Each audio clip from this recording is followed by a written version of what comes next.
Hi everyone, and nice to be here with you today.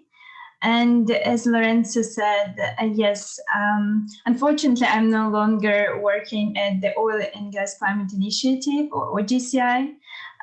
This is because, yes, my study was funded by the British government, and according to their rules, I have no right to stay or work in the UK. So that is why I cannot apply for a permanent position. So I just did my internship from September to January here in London and with OGCI.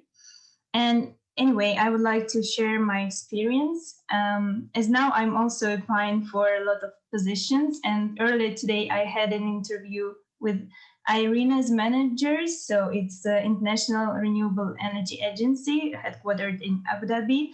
And we'll see how it goes. But for now, I just will share with you my experience here at the GCI. So OGCI is a CEO-led initiative which was founded in 2014, and it comprises 12 major international and national oil and gas companies, and you very well know all of them: BP, Total, Shell, Exxon, CNPC, Aramco, Petrobras, and others. And OGCI has two divisions. The first one is Strategy and Policy Division, where I worked, and the second one is Climate Investment Fund, which supports different climate-related projects. Just to give you one example, there is a Canadian company, GHG SAT, which is greenhouse gases satellites.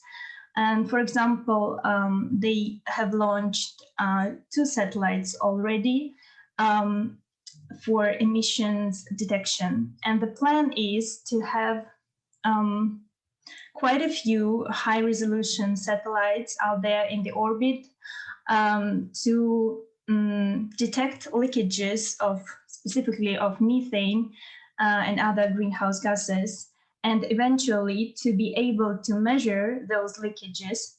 This is especially important for countries, for example, in the Middle East or elsewhere, countries which do not have developed measurement and reporting framework.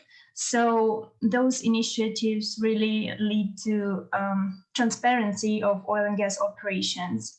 And aside of this, the strategy and policy team not only supports the Climate Investment Fund, but also develop other directions for climate action, like carbon capture and storage, pretty well-known Teesside project in the UK. We also were developing methodologies for Scope 3 emissions measurement, which is not easy task, but companies are willing to assess emissions, Scope 1, Scope 2, and Scope 3, which is the most difficult part. But anyway, the role was supporting the program manager of the role of gas workstream.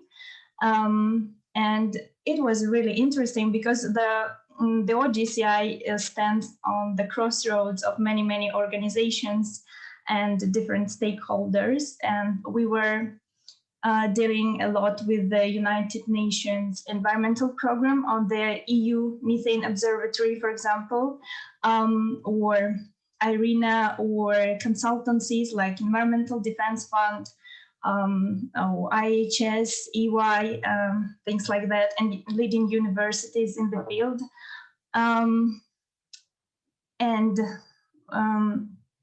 I think this experience was very useful in kind of understanding the whole process from the emission reduction side. And I think I got there mostly thanks to my dissertation research project, because it was devoted to assessment and looking for opportunities for methane and carbon dioxide emissions reduction from the natural gas supply chain. And it helped me a lot during the interview and my work there. So yes, and I think overall, as my colleagues have already said, EP gave us a solid foundation of the theory and methods applied in those energy and environment related positions. And what I found important is the dissertation project, because you can really focus on things you are really interested in, and then leverage your knowledge to apply for the positions. From my job search, from my recent job search, I noticed that there is a rising demand for a life cycle assessment specialist, and also sustainable finance, things like that. So there are pretty many positions related to that. And the only thing I would say, if you have some time to get understanding and to develop your instrumental skills, if you have some time to explore like MATLAB, Python, R, C++, depending on the position, it would be really, really beneficial for in the job application process. And I won't repeat what my colleagues have already said. Speaking about tips for finding positions, I think LinkedIn is really, really good, and it's just the best, I think, to find a position.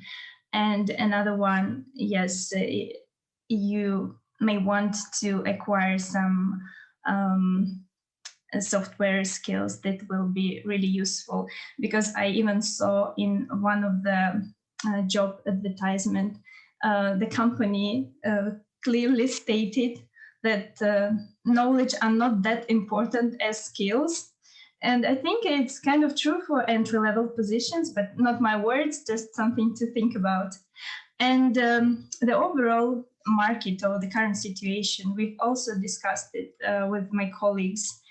I think that the market is fine, pretty much, and companies are still recruiting.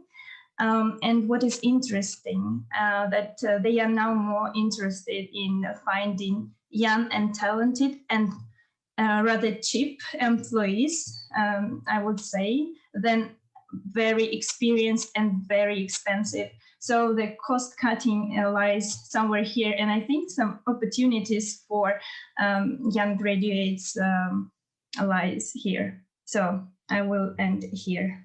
Thank you very much.